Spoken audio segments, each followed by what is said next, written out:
आजन्ममात्रमपि येन सखेन किञ्चित् चित्तं विधाय शुभशास्त्रकथानतीता चाण्डालवच्च खरवन्वदतेन नीतं मिथ्या स्वजन्म जननी जनि दुःखभाजा।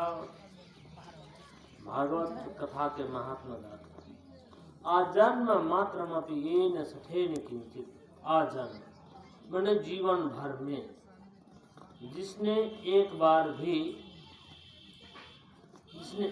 भी ध्यान लगाकर मन लगाकर चित्त लगाकर चित्तन विधाय सुख शास्त्र कथा ने सुखदेव महाराज के द्वारा कही गई श्रीमद् भागवत कथा जिसने नहीं पान किया उसका जीवन कहते हैं चांडाल वच्च खरवत बतते नहीं।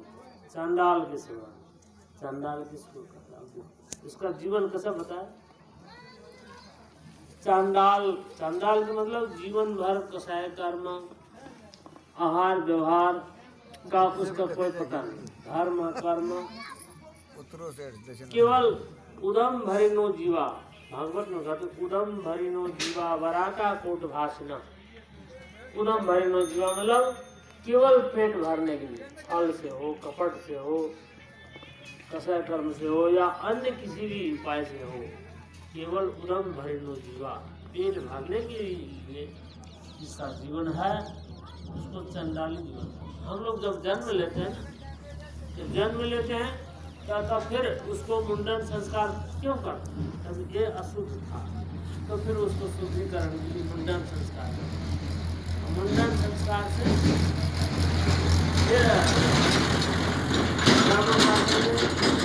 उपनयन संस्कार मतलब वेद अध्ययन करने का अधिकारी बनाना। केवल उपनयन संस्कार करने मात्र नहीं, उसको शाकाहारी रहना पड़ता है। लेकिन यहाँ पर ऐसा कोई नियम नहीं। संस्कार करने पर संस्कृत माने उसका जीवन जो है परिष्कृत शुद्ध जीवन बनाया जाए। लेकिन हमारा जीवन ऐसा नहीं है। तो जिसने एक बार भी ध्यान पूर्वक जिसने कथा को पान नहीं किया तो उसको कहते हैं चांडाल वच्च। चांडाल वच्च खरवत। खर माने गधा। गधा चंदन के भार को ढोता है लेकिन चंदन के सुगंधि को नहीं जानता, केवल भार ढोता है। उसी प्रकार हम लोग जीवन में केवल भार ढो रहे हैं। जीवन को खाना पीना सोना ये भारी है, लेकिन इस जीवन भार तो है, लेकिन इस जीवन से हमको क्या फायदा उठाना है। क्या फायदा उठाना है तो क्या फायदा उठाना है कि हम लोग कर्म करने की जाए। कर्म उपासना ज्ञान ये 3 कांड है वेद में। तो सबसे पहले हम लोग कर्म से शुरू करें, तब उपासना, तब ज्ञान की बात। तो ज्ञान के बाद यहाँ बोलने पर थोड़ा भारी हो जाता है। तो कर्म से शुरू कर। तो कर्म क्या क्या कर्म बच्चा सब शांति। कर्म के मतलब हम लोग जो खाते हैं पीते हैं चलते हैं फिरते हैं ये कर्म नहीं इसको कहते। ये तो पाश्विक कर्म पशु का। ये कर्म पशु का वही होता है, खाना पीना सोना। देखिए वो पशु बंधा हुआ है, पशु के लिए कोई नियम है, कोई कुछ है, इसके लिए कोई विधान नहीं, कोई नियम नहीं, कोई वेद नहीं, कोई शास्त्र नहीं। लेकिन मनुष्य के लिए विधान है, ऐसा करना चाहिए वैसा करना चाहिए। स्मृति ग्रंथ है, वेद शास्त्र है, सब कुछ है। लेकिन पशु के लिए नहीं है, पशु के लिए नहीं। तो इसीलिए मनुष्य जीवन में आकर के हम कुछ कर्म करें, कुछ करना चाहिए जीवन में। तो एक व्यक्तिगत जीवन होता है और एक सामूहिक सार्वजनिक जीवन। जीवन का भी 2 पहलू, एक व्यक्तिगत जीवन और एक सामूहिक जीवन। जैसे अभी हम लोग सामूहिक रूप में, ये सामाजिक जीवन है, ये सामाजिक जीवन। तो सामाजिक जीवन और व्यक्तिगत जीवन। व्यक्तिगत हम अपने लिए करते हैं जो कुछ भी करते हैं, लेकिन समाज के लिए भी कुछ करना चाहिए। अब देश विदेश के लिए तो अलग बात है, पहले हम जहाँ जन्म लिए हैं तो यहाँ आगे बताएंगे। मिथ्या स्वजन्म जननी जनि दुख भाजा।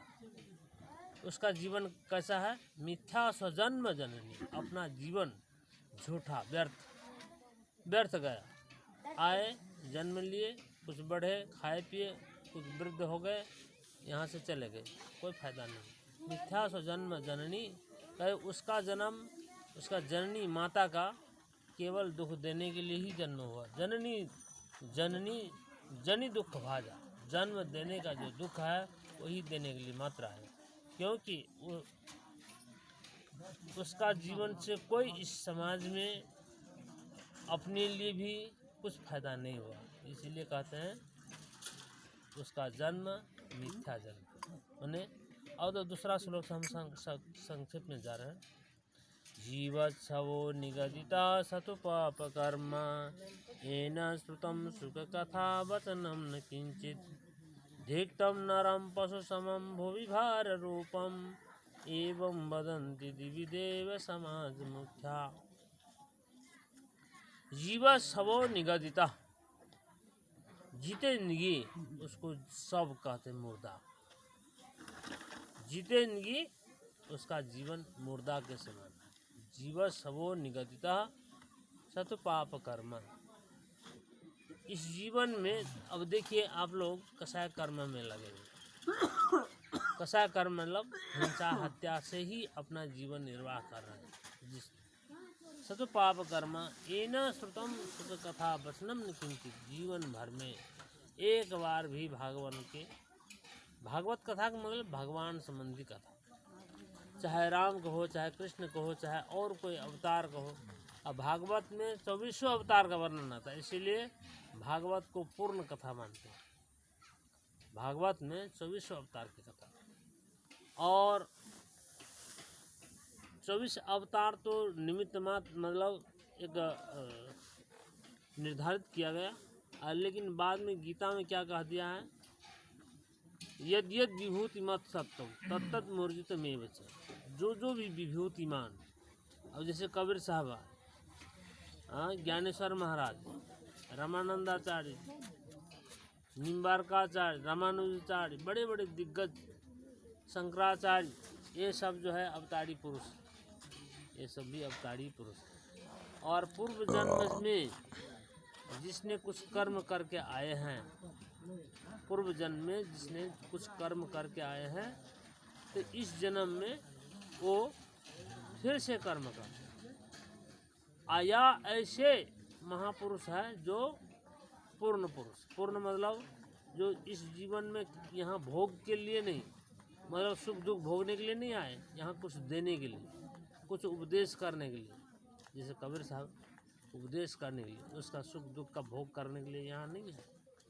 तो सुख दुख तो हम मनुष्य जीवन में है ही है, लेकिन साथ साथ हम लोग को कर्म है।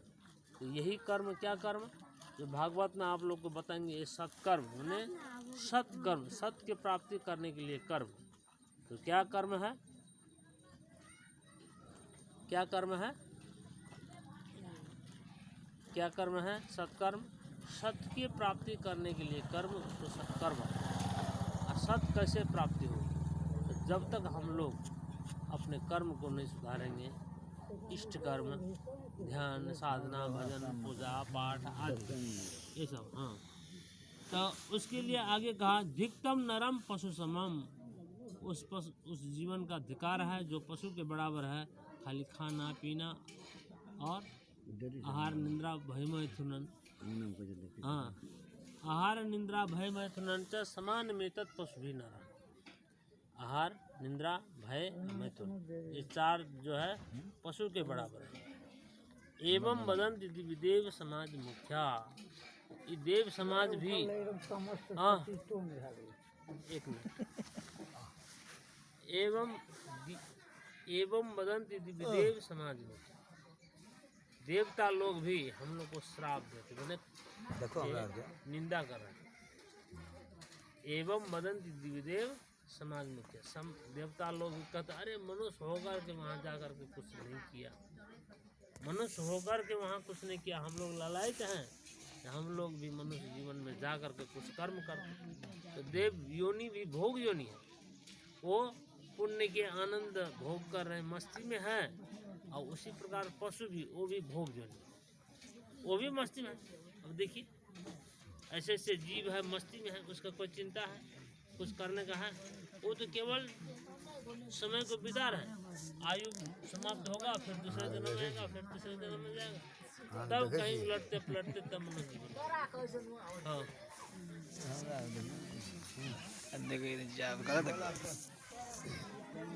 10 मिनट है।